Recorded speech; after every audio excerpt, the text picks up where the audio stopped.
Hi everyone and welcome back to my channel. I hope you're doing really great. So, the new year is just around the corner and you have probably already noticed that social media is flooding with glow up videos, people planning 2026, taking on challenges, rebranding their lives and imagining the best version of themselves. I honestly believe that it's not that necessary to rebrand yourself every year, because we all have different seasons, right? And so it's completely normal during the cold months to slow down, to take it easy and not to expect yourself to be productive 24/7, because trying to be active and your best self all year around can be actually exhausting, both physically and mentally. Yet at the same time, I understand that people are just trying to support their well-being, because darker, colder days with less movement and communication may affect your mental health. I personally haven't really done any of this reset, rebranding challenges for a few years now, because my goals over the past few years were kind of the same, and winter here is actually the best time of the year, so it doesn't really affect my well-being or anything. But this year is actually different and I will be participating as well, because it just so happens that I will be moving around New Year, and so basically I have to restart my life from the scratch this time. And so over the past few weeks I've been thinking a lot what I will focus on, what I'm gonna do, how I will handle this change physically, emotionally and mentally. And so today I would love to share the thoughts, plans and focus points I've come up with, and maybe some of these ideas will inspire you too if you plan to reset your life, for example,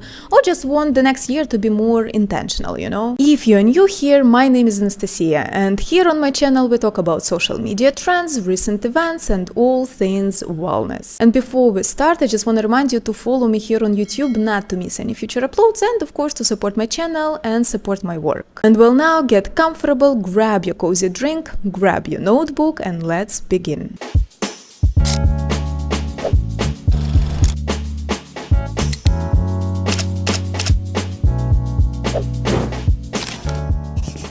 Well, I know a lot of people start preparing for the new year a few months in advance by taking their time to reflect on the past year, like writing down their accomplishments, thinking what went well and what didn't, thinking what matters to them, maybe reshaping their values, deciding what to leave behind and maybe what to carry into the next year, maybe reflecting on the kind of person they want to be and how the year felt in general. So it's easier to understand what to change the next year and how to make it more successful. But I am not going to do any self-reflection this year because I honestly don't have that much to reflect on, because the year was kind of stable but stressful. Because I started the year with burnout, then we got a second cat, and for many months we've been trying to adjust to each other, Then the decision to move was made, and then I just had a panic attack, so I'm just happy I survived, to be honest. And when it comes to personal growth, I've been living here for almost 4 years, and all this time my life was kind of like on pause, and so all this time I've been analyzing a lot, reflecting,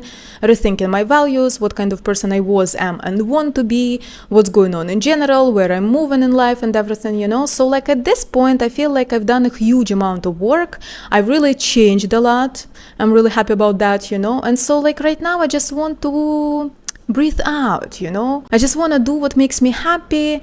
I just want to move towards my goals and just live and enjoy my life. So if your situation is different, for example, and you need some time to pause, reflect and clarify things, then of course go ahead and do this practice, because it's a helpful one. But we are moving on to the next step.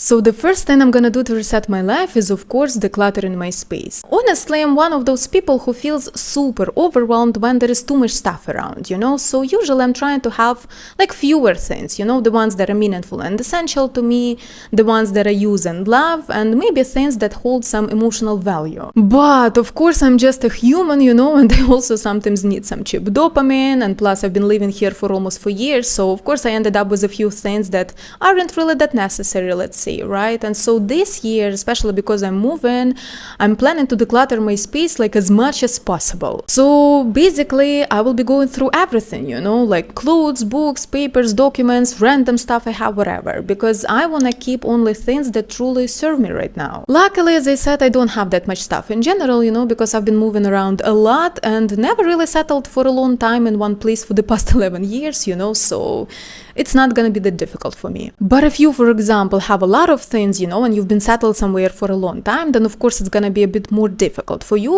so just do it step by step. You can go room by room, for example, or divide things into categories, like go through clothes, then through books, through jewelry, accessories, etc. And of course, since we live in a digital world and we spend a lot of time in our gadgets, so it's important to declutter that space as well. And for me, it's actually the easiest part, since I'm recording my podcasts on my phone, I'm constantly out of storage, and so basically I'm forced to clean it all the time. But I know that for a lot of people it's a different story. I know that a lot of people's galleries are full of notes, screenshots, ideas, videos, photos, etc.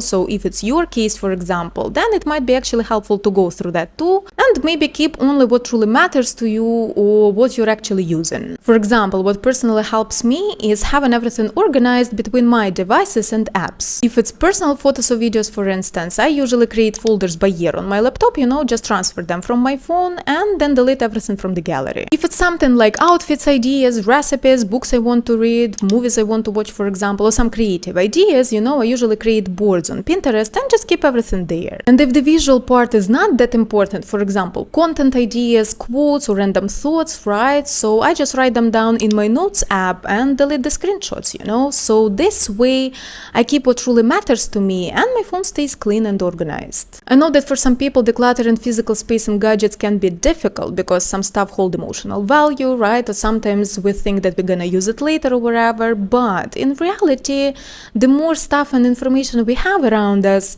the more anxious and disconnected we start feeling, the more we pay attention to the outside instead of inside. So decluttering is not just about cleaning, it's about being mindful of what you bring into your space and choosing things that truly add value to your life.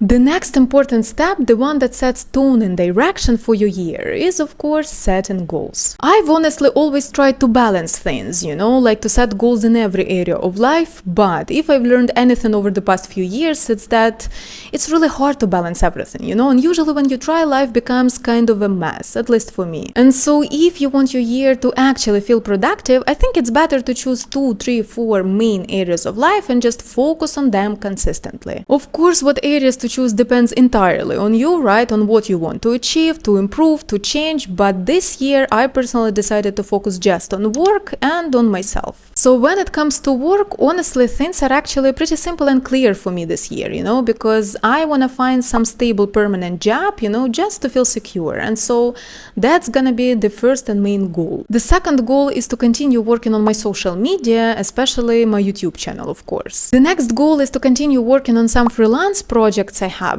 but I'm not sure that it's gonna be possible because of the main job. I think I'm gonna have very less free time, so there is a question mark next to this goal for now. And the last goal when it comes to work, I guess it's finances, because I've been thinking to save some certain amount of money this year. But again, because I don't know what kind of job I'm gonna have, I don't know how much money I will be spending each month, I cannot say for sure how much I can save right now, right? So I will see in the future, I guess. But the main goal of this year is just to feel secure, because I'm kind of tired living in this uncertainty. And the second area I want to focus on is myself. By that I mean mostly taking care of my physical, emotional, and mental health. So first of all, I was thinking to finally address some health issues that I haven't fully sorted out yet. Secondly, I want to focus more on nutrition because I've been struggling with it over the past few years because I'm a vegetarian living in a meat-eating country. Also, I want to add more movement into my life because of all the stress. I've been kind of neglecting this part of my life, to be honest. When it comes to appearance, I want to finally settle on the beauty routine that will fit me 100%, because recently I've been experimenting with different products. My skin doesn't react good,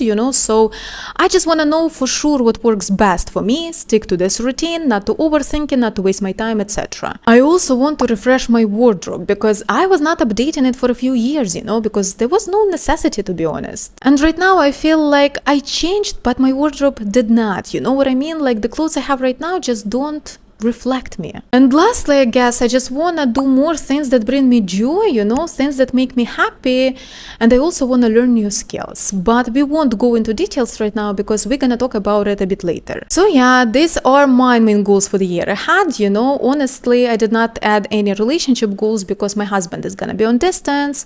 Most of my friends are on distance for many years, so it's not like I can do a lot there. But as I said, you choose the areas of life that feel more important and interesting to you you. It also can be helpful to write some steps on how to achieve those goals, but as you see, my goals aren't that complex, like there is not much to break down, to be honest. But if yours are, for example, definitely do it because it will give you much more clarity.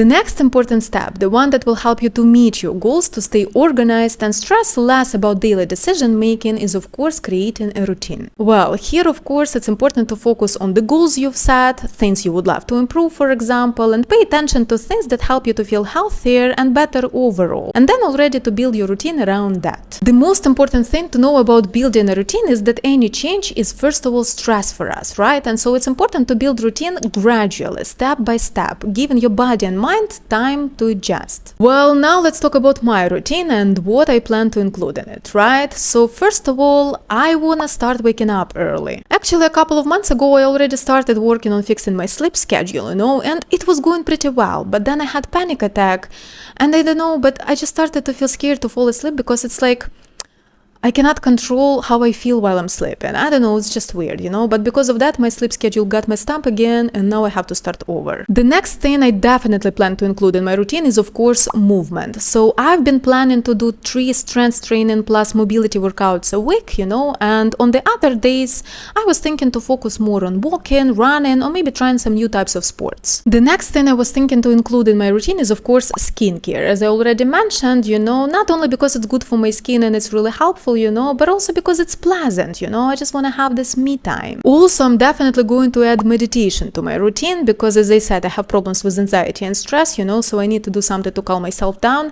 And plus, doctor told me it's good for my stomach, so. And lastly, I want to add reading to my routine because, again, with all the stress, I kind of stopped doing it consistently, and I really love doing it. Actually, this year, I want to focus more on reading fiction books, because I'm kind of tired of reading books that make me think too much, you know what I mean? Like, I'm already thinking a lot in my daily life, I'm always writing, reading different articles, so like this year I just want to read something simpler, something more relaxing. And of course, if I will manage to move at least one of my cats, I will add playing time with them to my routine, because sometimes when I'm drowning in work, I can forget about it, and it's important to them and I love them very much, and I want them to be happy, so yeah. So that's basically my routine, it's simple, clear, nothing fancy, to be honest, The rest of the time I'm just planning to work and I'm not gonna have much free time for anything else,